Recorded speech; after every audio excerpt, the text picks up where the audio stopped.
জাতিসংঘ অধিবেশনের ভাষণে গণতন্ত্র প্রতিষ্ঠা সহ নতুন বাংলাদেশ গঠনে বিশ্ববাসীকে পাশে থাকার আহ্বান ডক্টর ইউনূসের। যুগান্তকারী আখ্যা দিলেন প্রবাসী প্রতিনিধিরা। তরুণদের আধুনিক দক্ষতায় সজ্জিত করা গেলে তারা পরিবর্তিত কর্মক্ষেত্রে টিকে থাকতে পারবে। সম্ভাবনাকে বাস্তব রূপ দেওয়ার জন্য বা বাস্তবে কাজে লাগানোর জন্য তিনি বিশ্ব নেতাদের বা দেশগুলোর সহায়তা চেয়েছেন। প্রশাসনে আসতে পারে আরও রদবদল। সক্ষমতার প্রমাণ দিতে না পারলে প্রত্যাহার হতে পারেন ডিসিরাও। ঘন ঘন সিদ্ধান্ত পরিবর্তনে যাবে ভুল বার্তা মত বিশেষজ্ঞদের। সেনা কর্মকর্তা তানজিম সারোয়ার হত্যার মূল অভিযুক্ত ডাকাত নাসির গ্রেফতার। দেশীয় আগ্নেয়াস্ত্র আর গুলিও উদ্ধার করেছে যৌথ বাহিনী। আলুর দাম সহনীয় হতে লাগবে আরও 2 মৌসুম। খুচরা পর্যায়ে অযৌক্তিক মুনাফা হচ্ছে দাবি হিমাগার ব্যবসায়ীদের।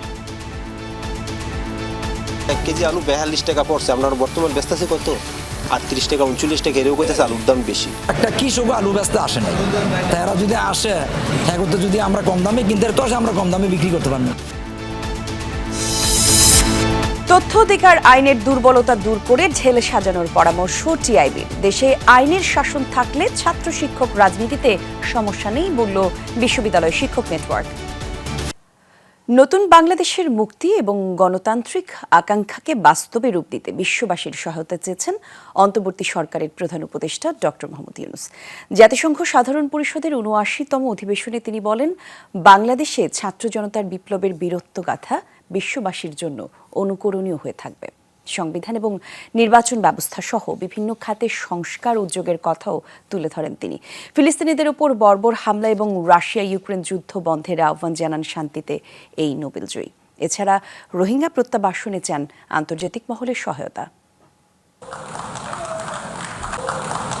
ছাত্র জনতার আন্দোলনের মধ্য দিয়েই অন্তর্বর্তী সরকার প্রধানের দায়িত্বে নোবেলজয়ী ডক্টর মোহাম্মদ ইউনূস। জাতিসংঘ সাধারণ পরিষদের ৭৯তম অধিবেশনের ভাষণের শুরুতেই তাই বিশ্ব মঞ্চে জুলাই গণ অভ্যুত্থানের বীরত্ব গাথা তুলে ধরলেন প্রধান উপদেষ্টা।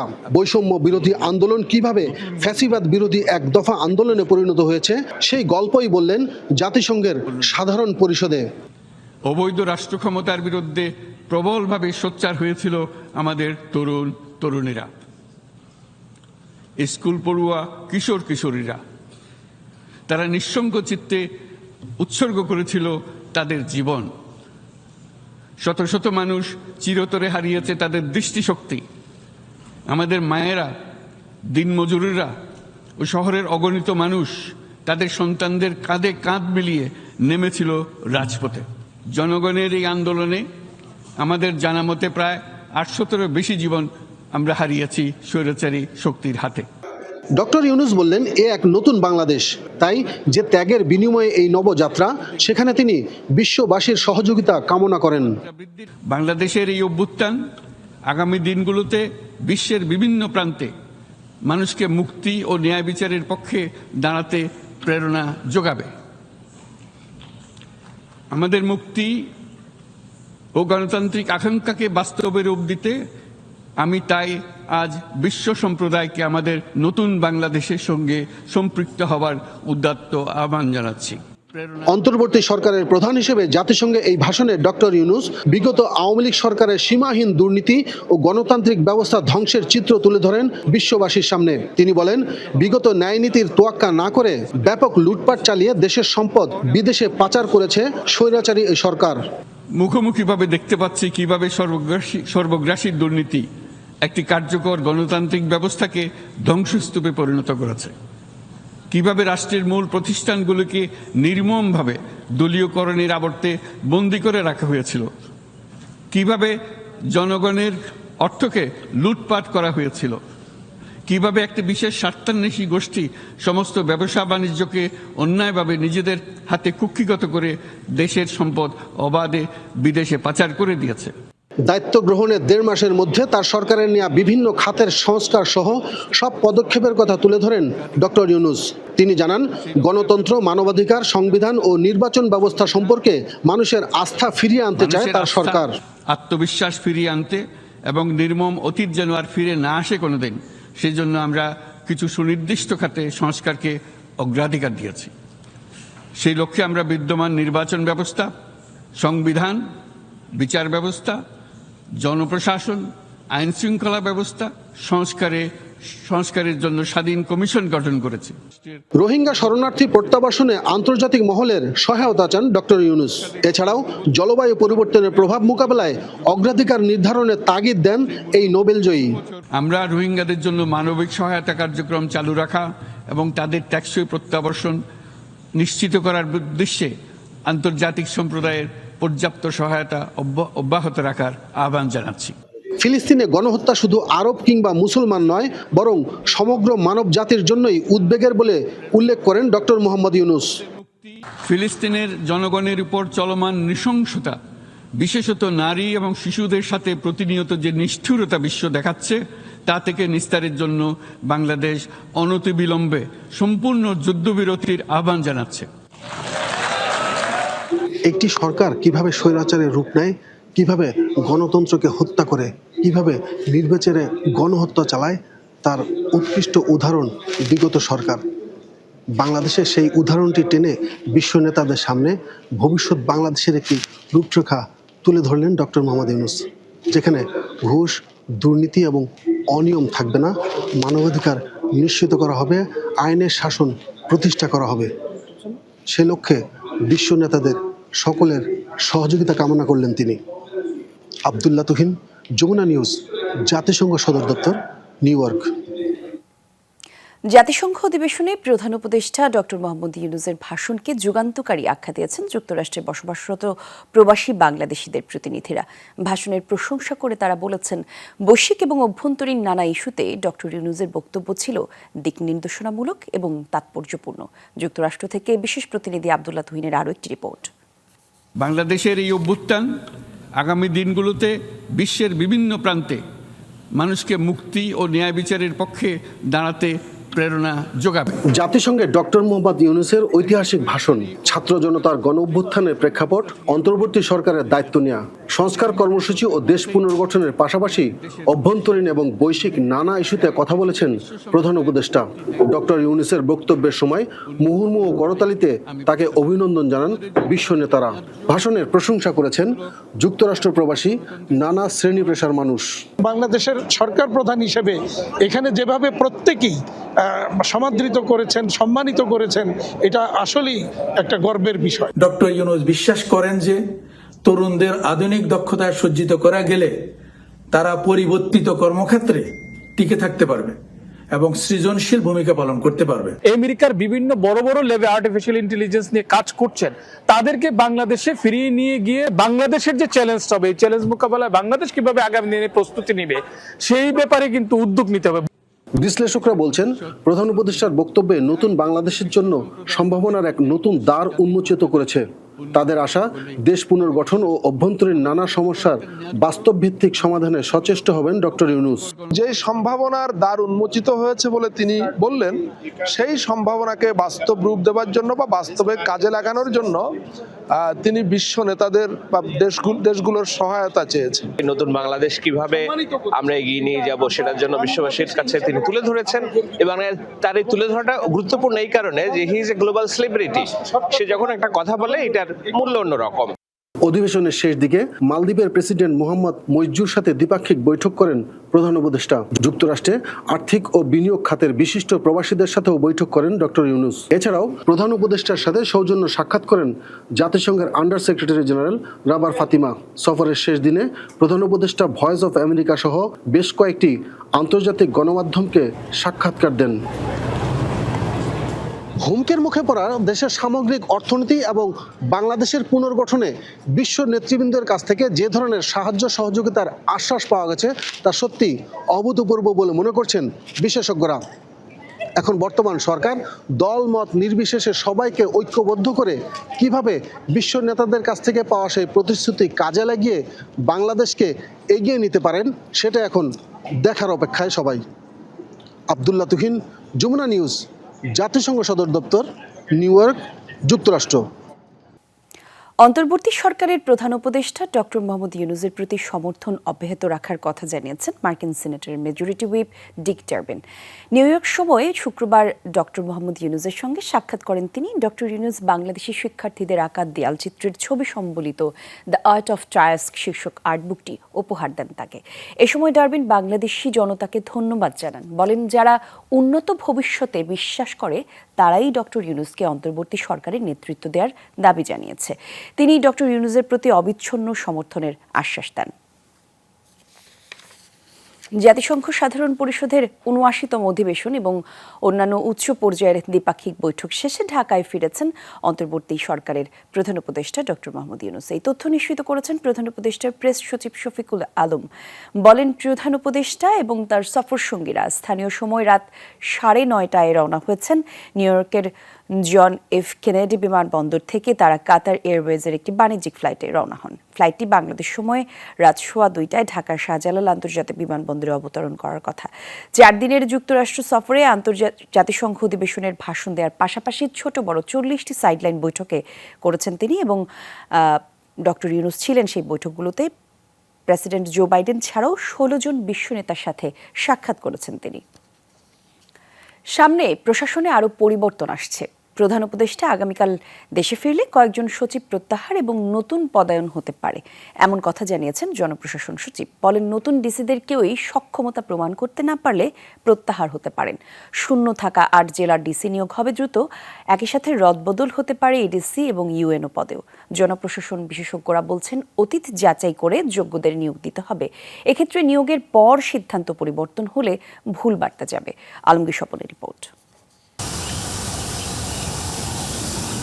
দীর্ঘ ১৫ বছর ক্ষমতায় থেকে প্রশাসন সাজিয়েছিল গণ অভ্যুত্থানে ক্ষমতাচ্যুত আওয়ামী লীগ সরকার। সেই প্রশাসনে শৃঙ্খলা ফেরাতে চ্যালেঞ্জের মুখে অন্তর্বর্তী সরকার। এরই মধ্যে কয়েকজন সচিবকে ওএসডি অবসরে পাঠানো হয়েছে। বাতিল হয়েছে ১১ সচিবের চুক্তিভিত্তিক নিয়োগ। এতে কয়েকটি মন্ত্রণালয় এখন সচিব শূন্য। আবার বেশ কিছু মন্ত্রণালয়ে থেকে গেছেন বিগত সময়ের সুবিধাভোগীরা। জনপ্রশাসন সচিব জানিয়েছেন, প্রধান উপদেষ্টা দেশে ফিরলে সচিব ও অধিদপ্তরের প্রধান পদে নতুন পদায়ন হবে, প্রত্যাহারও হবেন কয়েকজন। মাননীয় প্রধান উপদেষ্টা নিউ ইয়র্কে গেছেন, উনি আসলে পরে আমাদের কিছু সামারি যাবে, আমরা রেডি করতেছি। কিছু সচিব উইথড্র হবে, নতুন কিছু সচিব পদায়ন হবে, বিভাগীয় অফিসার লেভেলে বদলি হবে এবং আমাদের বিভিন্ন কর্পোরেশন সেক্টরে চেয়ারম্যান, ডিজি এই সমস্ত পদ এগুলো পূরণ হয়ে যাবে।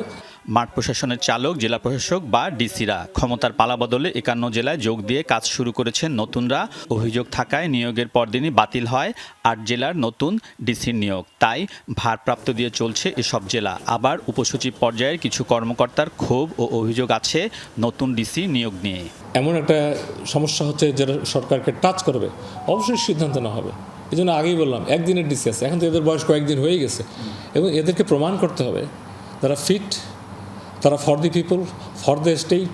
আমরা ৫১ জন অ্যাট এ টাইমে দিয়েছি, তারা খুব কনফিডেন্সের সাথে কাজ করছে। যে ৮ জন তোলা হয়েছে আর অলরেডি আমাদের গোয়েন্দাতে পাঠানো হয়েছে, এটা একটা প্রসিডিউর। তখন তাড়াহুড়ো ছিল, প্রয়োজনে। এখন এটা ভেরি শর্ট, এটা হয়ে যাবে।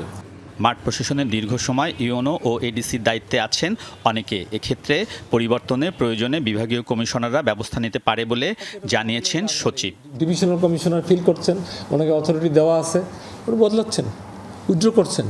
সচিবের দাবি, নানা পদক্ষেপের কারণে প্রশাসনে শৃঙ্খলা ফিরে আসছে। এক্ষেত্রে বিশেষজ্ঞদেরও একই মত। তাদের পরামর্শ, সিদ্ধান্ত নিলে আর পিছু হটা যাবে না।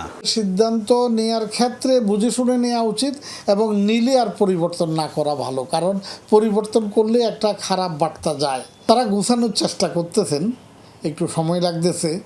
আমি তো মনে করি হয়তো আগামী ১ মাসের মধ্যে সব গুছিয়ে ফেলবেন। মাঠ প্রশাসন, আমাদের গোয়েন্দা সংস্থা অথবা বিভিন্ন সোর্সের আমরা পাই, ওই জায়গাটা সেটেল, ইনশাল্লাহ আরও ভালো হচ্ছে, ভালো হবে। ডিভিশন লেভেলটা ফাইন। আর সেক্রেটারিয়েটে তো শুধু একটা মিনিস্ট্রি কাজ করে না, বিভিন্ন ধরনের, এখানে নানান ধরনের কিছু অস্থিরতা দেখেছেন। এখন অস্থিরতা আস্তে আস্তে ধীরে ধীরে স্তম্ভিত হচ্ছে এবং ইট ইজ ফাংশনাল।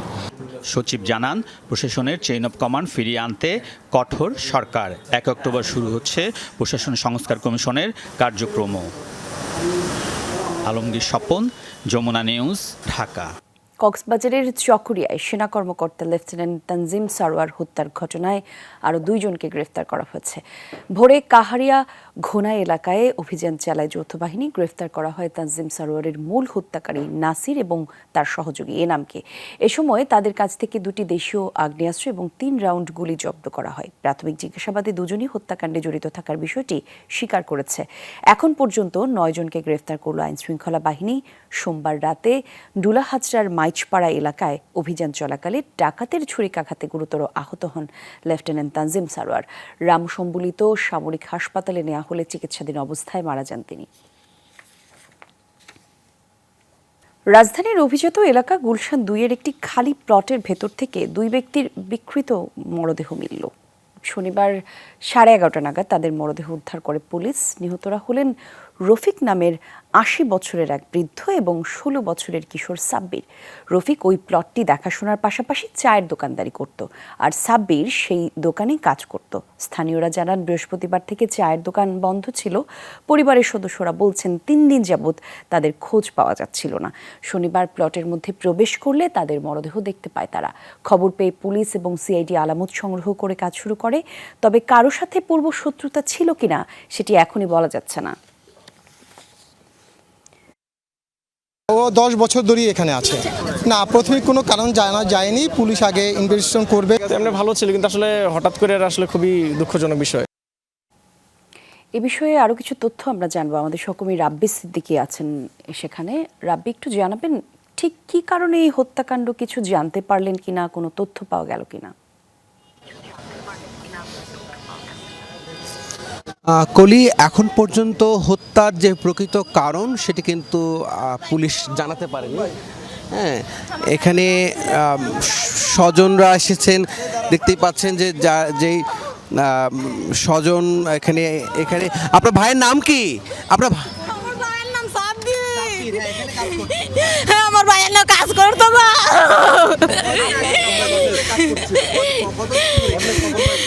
এই কুরবানি ঈদের পরে থেকে আমার ভাইয়ের এনে আছেন। আমার ভাইয়ের না কাজ করতো গো। আমার ভাইয়ের 4টা ভাই। একটা ভাই ইঞ্জিনিয়ার চাকরি করে গো। বাবা গো, আমার ভাই ইঞ্জিনিয়ার চাকরি করে হেরবড্ডা। তারা লেখাপড়া করবার কাছে 2 জনের করে না। ভাইয়ে যখন শেরপুর গেছে গা, ওই সময় তারা আইছে দেশে আইছে গো, বিদেশ। ও ভাই, আমার মামা আইছে 1 লাখ 1 মারো। কলি, বুঝতেই পারছেন যে আসলে এখানে স্বজনরা আসছেন। 2 জন মানুষের মরদেহ বৃহস্পতিবার থেকেই এখানে পড়েছিল। এখানকার যারা চায়ের দোকানে যারা নিয়মিত চা খেতে আসতেন, তারা আসলে বিষয়টি সন্দেহ হওয়ায় পুলিশকে খবর দেয় এবং তারপরে সেই জায়গা থেকে মরদেহ উদ্ধার করে। পুলিশ এখনও ঘটনাস্থলে আছে। কলি, ধন্যবাদ আপনাকে সাব্বির। তথ্য অধিকার আইনের দুর্বলতা দূর করে ঢেলে সাজানোর পরামর্শ দিল টিআইবি। নতুন বাংলাদেশে দলীয় প্রভাবমুক্ত তথ্য কমিশন গঠনের আহ্বান জানান সংস্থাটির নির্বাহী পরিচালক ডক্টর ইফতেখারুজ্জামান। আন্তর্জাতিক তথ্য অধিকার দিবস উপলক্ষে রাজধানীর আগারগাঁওয়ে তথ্য কমিশনে ছিল সভা। সেখানেই তিনি এসব কথা বলেন। জানান, বাংলাদেশের যতগুলো কমিশন আছে সবগুলোই অবসরপ্রাপ্ত দলীয় লোকেদের মাধ্যমে নিয়ন্ত্রিত। কোনো কমিশনই জনগণের প্রত্যাশা পূরণ করতে পারেনি। এ সময় দলীয় প্রভাবমুক্ত কমিশন গঠনের উপর বারবারই করেন গুরুত্ব আরোপ। বলেন, তথ্য অধিকার কমিশন গঠনে যা অর্জিত হয়েছে সবটাই কাগজে কলমে। এটি মানুষের তেমন কোনো কাজে আসেনি মন্তব্য করেন টিআইবির নির্বাহী পরিচালক। এমন ব্যক্তিবর্গকে নিয়োগ দিতে হবে যাদের উপরে আস্থা থাকবে জনগণের, যে তারা আসলে তথ্য কমিশনের মতো কমিশনের নেতৃত্ব দিতে পারে। তাদের রক্তের বিনিময়ে আমরা নতুন বাংলাদেশের স্বপ্ন দিচ্ছি। তাদের রক্তের প্রতি অসম্মান করা হবে যদি তথ্য কমিশনকে নতুনভাবে এমনভাবে ঢেলে সাজানো সম্ভব না হয় যে কমিশনটি এই আইনের প্রতি সম্পূর্ণ শ্রদ্ধাশীল হয়ে তার দায়িত্বটি পালন করতে পারবে। জুলাই অভ্যুত্থানের পর দেশের নানা অঞ্চলে অসহিষ্ণু আচরণ করছে কয়েকটি পক্ষ। পাহাড় সমতল এমনকি বিশ্ববিদ্যালয়ে ঘটেছে হত্যাকাণ্ড। সকালে বিশ্ববিদ্যালয় শিক্ষক নেটওয়ার্কের সংবাদ সম্মেলনে উঠে আসে এসব বক্তব্য।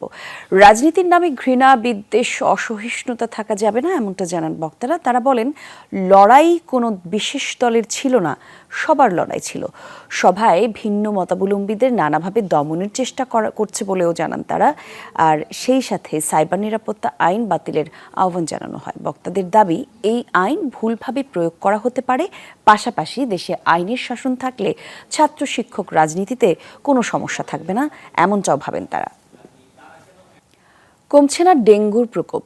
ঢাকার প্রায় প্রতিটি হাসপাতালে লক্ষ্য করা গেছে ডেঙ্গু রোগীর অতিরিক্ত চাপ। শনিবার সকালে সোহরাওয়ার্দী হাসপাতালে ডেঙ্গু ওয়ার্ডের প্রতিটি বেডেই ছিল রোগী। কেউই ডেঙ্গুতে আক্রান্ত 5 দিন ধরে, কেউ বা আবার তার বেশি দিন। ডেঙ্গুতে জ্বরে আক্রান্ত হয়ে বেশিরভাগ রোগী বমি, পাতলা পায়খানার মতো উপসর্গ নিয়ে ভুগতে হচ্ছে। আর সোহরাওয়ার্দী হাসপাতালে ভর্তি হওয়া রোগীদের বেশিরভাগই রাজধানীর মোহাম্মদপুর, আদাবর, বসিলা ও ফার্মগেট এলাকার বাসিন্দা। চলতি বছর এখন পর্যন্ত মারা গেছেন 143 জন। হাসপাতালে ভর্তি হয়েছেন 27,000-এরও বেশি মানুষ। কাঁপুনি দিয়ে জ্বর, বমির সাথে হচ্ছে ব্লিডিং হচ্ছিল। তারপরে দাঁতের গোড়া দিয়ে পিনকি দিয়ে রক্ত আসতেছিল। তারপর কলেরা হয়ে গেছে। ইভেন সে একা এখন আর চলাফেরা করতে পারে না। বমি ভাবছিল, জ্বরটা কন্ট্রোলে আসতেছিল না প্রথম 2-3 দিন, তারপরে 3-4 দিন থেকে এখন আর কি একটু কমে গেছে। আজকে ওকে রিলিজ করব। প্রথম বরিশাল ভর্তি ছিল, বরিশাল থেকে বলছে মানে ঢাকা নিয়ে আসতে, ঢাকা নিয়ে আসলাম। তো এখন আগের থেকে অনেক উন্নত। রাজধানীতে ডেঙ্গুর প্রকোপের আরও কিছু তথ্য আমরা জানবো। সোহরাওয়ার্দী হাসপাতাল থেকে যোগ দিচ্ছেন সহকর্মী ভাস্কর ভাদুরী। ভাস্কর, হাসপাতালে ডেঙ্গু আক্রান্তদের চাপ কেমন দেখছেন? আমরা বলছিলাম প্রত্যেকটা বেডেই ডেঙ্গু রোগী আছে, আপনি কেমন দেখতে পাচ্ছেন জানাবেন। হাসপাতাল কর্তৃপক্ষ পুরো বিষয়গুলো নিয়ে কি বলছেন সে বিষয়ে তথ্য থাকলেও জানাবেন।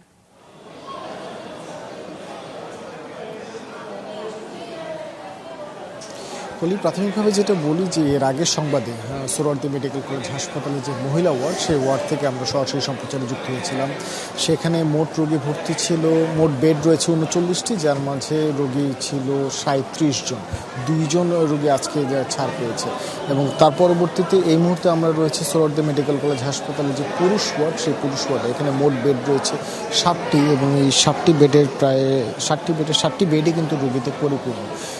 যদি আজকে এখান থেকে কোনো রোগীকে রিলিজ না পায় অথবা কোনো রোগী যদি রিলিজ না হয়, তাহলে পরবর্তীতে যদি আগামীকালকে আরও রোগী ভর্তি হয়, সেক্ষেত্রে কিন্তু হাসপাতালের কর্তৃপক্ষ বিকল্প যে বেড, সেই বেডের ব্যবস্থা করবেন বলে আমরা জানিয়েছি।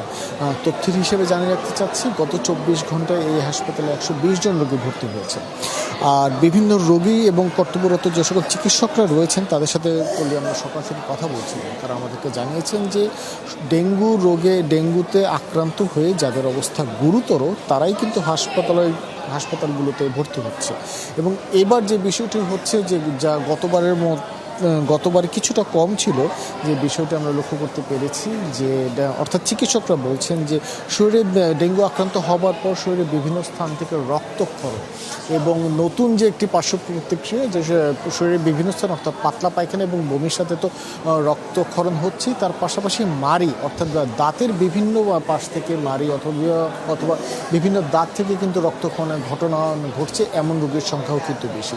এবং যে সকল রোগীরা, সেটা পুরুষ অথবা মহিলা, যেখানে হোক না কেন, মূলত আদাবর, ফার্মগেট এবং মোহাম্মদপুর এলাকার রোগীরাই কিন্তু এখানে সোহরাওয়ার্দী মেডিকেল কলেজ হাসপাতালে বেশিরভাগই ভর্তিকৃত অবস্থায় রয়েছে। অনেক ধন্যবাদ আপনাকে ভাস্কর। চালু রয়েছে আশুলিয়া, গাজীপুর শিল্পাঞ্চলের বেশিরভাগ পোশাক কারখানা। সকাল থেকেই কারখানাগুলোয় চলছে উৎপাদন। নির্ধারিত সময়েই কাজে যোগ দেন শ্রমিকরা। নিরাপত্তা নিশ্চিতে কাজ করছে শিল্প পুলিশ। বেশ কিছুদিন ধরেই শিল্পাঞ্চলের বিভিন্ন কারখানায় নানা দাবিতে বিক্ষোভ আর কর্মবিরতি পালন করছিলেন শ্রমিকরা। সম্প্রতি মালিকপক্ষ দাবি মেনে নেওয়ার ঘোষণা দিলে স্বাভাবিক হয়ে আসতে থাকে পরিস্থিতি। এদিকে আজও আশুলিয়া শিল্পাঞ্চলে বন্ধ রয়েছে 16টি কারখানার উৎপাদন। গাজীপুরে বন্ধ 14টি। এদিকে হাজিরা বোনাস এবং বেতন বৃদ্ধি সহ নানা দাবিতে সকালে ঢাকা ময়মনসিংহ মহাসড়ক অবরোধ করা হয়। বিক্ষোভ করেন একটি পোশাক কারখানার শ্রমিকরা। এ সময় মহাসড়কের দুপাশেই আটকে পড়ে যানবাহন, সৃষ্টি হয় দীর্ঘ যানজটের। চরম ভোগান্তিতে পড়েন যাত্রী চালকরা। বিকল্প উপায়ে কেউ রওনা হন গন্তব্যের পথে। পরে মালিকপক্ষের আশ্বাসে 4.5 ঘন্টা পর অবরোধ প্রত্যাহার করে শ্রমিকরা। আশুলিয়ার জিরাবো পুকুরপাড় এলাকায় কয়েকটি গার্মেন্টস বন্ধ থাকায় সকালে কারখানার সামনে বিক্ষোভ করেন শ্রমিকরা। পরে বেতন বৃদ্ধির দাবিতে লুসাকা মন্ডল গ্রুপ এবং ম্যাঙ্গো টেক্সটাইল শ্রমিকরা আশুলিয়া জিরাবো সড়কে অবস্থান নেয়। দাবি না মানা পর্যন্ত অবরোধ বহালের হুঁশিয়ারি দেন শ্রমিকরা।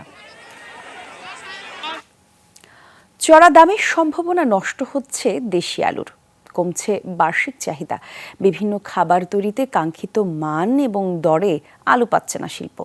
কৃষক জানালেন কয়েক বছরের লোকসান পুষিয়ে নিতে 2 মৌসুম সময় লাগবে, তাই আপাতত আলুর দাম কমার সুযোগ নেই। অন্যদিকে সিন্ডিকেটের অভিযোগ উড়িয়ে দিচ্ছেন হিমাগারের ব্যবসায়ীরা, দাবি করছেন অযৌক্তিক মুনাফা হচ্ছে খুচরা পর্যায়ে। আলুর দামের আদ্যপান্ত জানাচ্ছেন তৌহিদ হোসেন, ক্যামেরায় ছিলেন জাকির হোসেন জাকি। রসনা বিলাসে এক আবেগের নাম আলু। ভাতের পর বাংলাদেশের দ্বিতীয় প্রধান খাবার এটি। উচ্চ থেকে নিম্নবিত্ত সবার পাতেই আলুর তৈরি খাবার চোখে পড়ে প্রায় সব বেলায়। বরাবরই এই কন্দাল শস্য উৎপাদনে স্বয়ংসম্পূর্ণ বাংলাদেশ, দামও থাকতো কম বেশি নাগালে। কিন্তু আলুর বাজার ইদানিং আর আগের মতো নেই। কয়েক বছর আগেও কেজি ছিল কম বেশি 25 টাকা, যা এখন ঠেকেছে 60 টাকার ঘরে। সরবরাহে কি ঘাটতি আছে? খালি চোখে তা বোঝা বেশ কঠিন। বংশ পরম্পরায় আলু চাষে যুক্ত মুন্সিগঞ্জের কৃষকেরা বলছেন গত কবছরে কমেছে উৎপাদন। প্রাকৃতিক দুর্যোগের কারণে একই শস্য আবাদ করতে হয়েছে 2 বার, ফলে বেড়েছে উৎপাদন খরচ। তাদের দুশ্চিন্তা পরের মৌসুম নিয়ে। জ্বর তুফান একদম পুরাটা শেষ লাগাইয়া শেষ করে আইলাম। আমাকে 1 কেজি আলু পরে গিয়া 42 টাকা গিয়া পড়ছে। 1 কেজি আলু 42 টাকা পড়ছে। আমরা বর্তমান বেচতেছি কত? 38 টাকা 39 টাকা। এরও কইতেছে আলুর দাম বেশি। এটা সরকারি লোকে বলে আলুর দাম বেশি, তা আলুর দাম বেশি আর সরকারি লোকে যে ডেমারি যাইতেছে কৃষকের, এটা তো সরকার দেখছেনি। বুঝলি যেটা ওনারাও ওনাদের মজুরি বাড়ায় দেয়। আলুর দাম বাড়লে ওনারা মজুরি বাড়ায় দেয়। তাইলে এখন যদি গত বছরের তুলনায় যদি বলেন যে আমাদের মানে আরেকটু কম দামে আলু বিক্রি করতে, তাইলে আমাদের লস হয়ে যায়। শীতকালে কৃষকের উৎপাদিত আলু সংরক্ষণ করা হয় কোল্ড স্টোরেজ বা হিমাগারে। 4 থেকে 7 ডিগ্রি সেলসিয়াস তাপমাত্রায় খাবারের আলু ও বীজ আলু সংরক্ষণে কেজিতে খরচ 10 টাকা। রাখা যায় প্রায় 1 বছর। প্রতি বছর বিভিন্ন প্রান্ত থেকে হিমাগারে আসে 25 থেকে 30 লাখ টন আলু। এখান থেকে বাজারে যেত 20 থেকে 25 টাকা দরে, এখন হিমাগারের দর গিয়ে ঠেকেছে 40 টাকায়। খুচরা বাজারে যেতে যেতে দাম বেড়ে যাচ্ছে আরও 50 ভাগের মতো। মাঝে হাত বদল হয় 2 বার। মালের বাজার কমে না, তো কমে না হলে ওই যে খুচরা যারা বিক্রি করে তো 15 টাকা কেজি ব্যবসা করে। দাম কমছে, একটা কৃষক আলু বেচতে আসে না। তারা যদি আসে করতে, যদি আমরা কম দামে কিনতে তো আমরা কম দামে বিক্রি করতে পারবো। আলুটা বাজারটা হয়তো 2 মাস পরে বাড়বে একটু, আপনি রাখছেন, আবার আপনার মনে হয়েছে না আর বাড়বে না, ছেড়ে দিয়েছেন। এটা কারোর সাথে কোনো যুক্তিও নাই, বুদ্ধি নেই, কারোর সাথে কোনো সিন্ডিকেট নাই। আলুতে কোনো সিন্ডিকেট চলে না। আপনি বিক্রি করবেন না, আর একজন একটু বেশিভাবে বিক্রি করে দেবে। দেশে আসলে কি পরিমাণ আলু উৎপাদন হচ্ছে সেই পরিসংখ্যান নিয়ে সরকারের সাথে এসব হিমাগারে যারা আলু সংরক্ষণ করছেন ব্যবসায়ীরা, তাদের মতের অমিল রয়েছে। পরিসংখ্যান যাই হোক, বাস্তবতা হচ্ছে এক সময় যে খাদ্য উৎপাদনে আমরা স্বয়ংসম্পূর্ণ ছিলাম, এখন সেটি আমদানি করতে হচ্ছে। দামে তারপরও প্রভাব পড়ছে না, অনেক মানুষের খাদ্যাভ্যাসে এটি প্রভাব ফেলছে। অর্থাৎ নিম্ন ও মধ্যবিত্ত অনেকের পাতে এখন আলু জুটছে না। অন্যদিকে যারা শিল্পে কাঁচামাল হিসেবে আলু ব্যবহার করেন, তাদেরকেও বিভিন্ন খাদ্যপণ্য উৎপাদন করতে গিয়ে বেগ পেতে হচ্ছে। আলুর তৈরি খাদ্যপণ্যের দামও বাড়ছে। চিপস, বিস্কুট কিংবা ফ্রেঞ্চ ফ্রাইয়ের মতো আইটেম তৈরিতে কোম্পানি আলু সংগ্রহ করে দেশ থেকেই। বিদেশি আলুর ব্যবহারও আছে কিছুটা। উদ্যোক্তার গবেষকরা বলছেন কৃষক এক ধাঁচের আলু আপাতে অভ্যস্ত, বৈচিত্র্য আনলে লাভবান হবেন চাষিরাই। একই জমি থেকে যদি ইল্ড বাড়াতে পারি, আলুর দাম অনেক কমে যাবে এবং আমাদের খাদ্যের যে ঘাটতি, ওখানে তারা বিরাট কন্ট্রিবিউশন রাখতে পারবে। আমাদেরকে ভবিষ্যতে এই যে ধরেন value added potato base product যেগুলো আছে, স্টার্স, ফ্লেক্স, ফ্রেঞ্চ ফ্রাই, এগুলোর আমদানি করার প্রয়োজন হবে না বলে আমি মনে করি। 35 টাকার উপরে আলুর কেজি প্রতি দাম হওয়া উচিত নয়। সর্বোচ্চ যদি 40 টাকাও হয়, তাহলে আমরা বলবো যে অফ সিজনে এটা খুব বেশি দাম নয়, স্বাভাবিক দাম। কিন্তু যখন 50, 60 টাকা, 65 টাকা হয়ে যায়, এটা অস্বাভাবিক মূল্য এবং এখানে কারসাজি আছে। নতুন মৌসুমে আলু আবাদের পরিকল্পনা চলছে দেশের প্রায় 4.5 লাখ হেক্টর জমিতে। তৌহিদ হোসেন, যমুনা নিউজ, ঢাকা।